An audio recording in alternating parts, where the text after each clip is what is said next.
Сериозни критики се наведени во годишниот извештај на Европската комисија за Северна Македонија. Забелешките на Брисел се движат од судските преку реформите во јавната администрација и справувањето со корупцијата до силната поделеност и партизираност во работата на парламентот.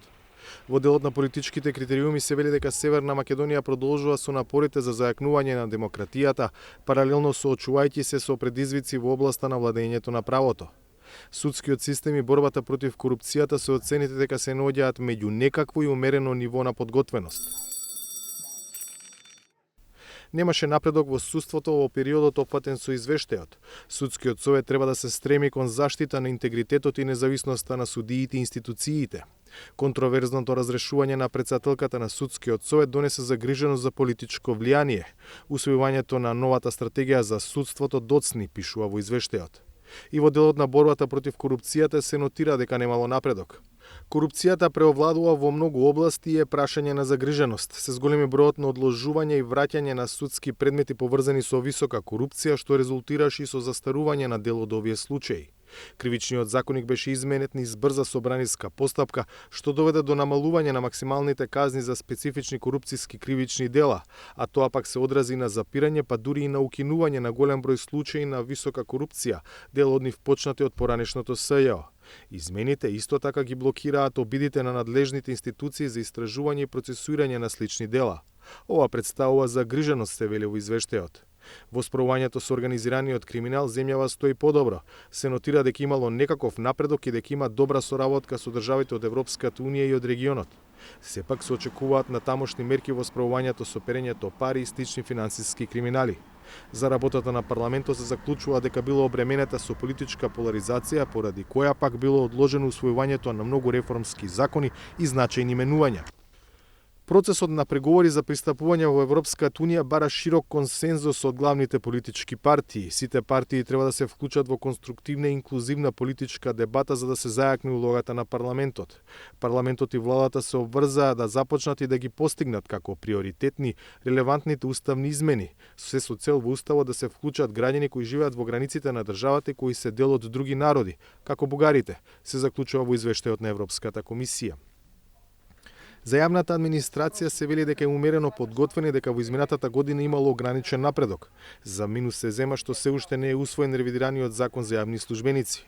Кај слободата на изразување се констатира ограничен напредок. Општиот контекст е дека има медиумска слобода и дека се дозволува критичко известување. Беа забележани голем број напади, закани и застрашувања кон новинари. Потребна е поголема транспарентност во однос на медиумското рекламирање од страна на државните институции и политички партии, вели Брисел. Во областа на контрола на разузнавачките служби се очекува зајакнување на капацитетот на парламентарната контрола. Во делот на економските критериуми се смета дека Македонија имала некаков напредок и дека има добро ниво на подготвеност во создавањето функционална пазарна економија. Извештајот дава позитивен преглед за усогласеноста на земјата со европската надворешна и безбедносна политика и дека со тоа Северна Македонија се покажала како сигурен партнер на меѓународно ниво. По ваквиот извештај, каде е така наречениот Европски фронт на власта, прашува опозицијата. Извештајот на Европската комисија за 2023 година е доказ дека лажни се изјавите на власта на СДС и ДУИ дека се фокусирани на европската агенда. Ова е извештај кој е одраз на тажната реалност, одраз на состојбата на стагнација и во одреден дел назадување во која се наоѓа Македонија. Власта пак топката за делот на одите во европскиот извештај ја префрла токму кај опозицијата.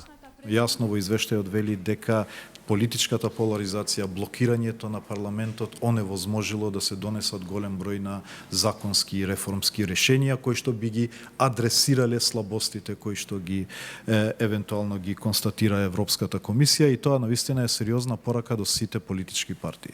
Наспроти меѓупартиското обвинување за тоа кој е виновен за ваквата ситуација, првиот човек на Европската комисија на презентацијата на овогодишниот пакет за проширување даде јасна порака до земјите од Западен Балкан дека нивната иднина е во Унијата, но само ако си ја завршат домашната работа.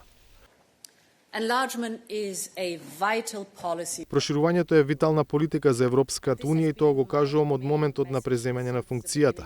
Комплетирањето на нашата унија е повик на историјата и тоа е природниот хоризонт на ЕУ. Граѓаните на земјите кои сакаат да ни се приклучат се европејци, исто како и луѓето во денешната унија. Проширувањето е инвестиција во нашата безбедност.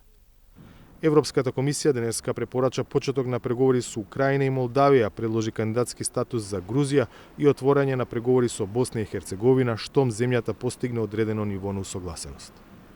За Гласот на Америка од Скопје, Владимир Мирчевски.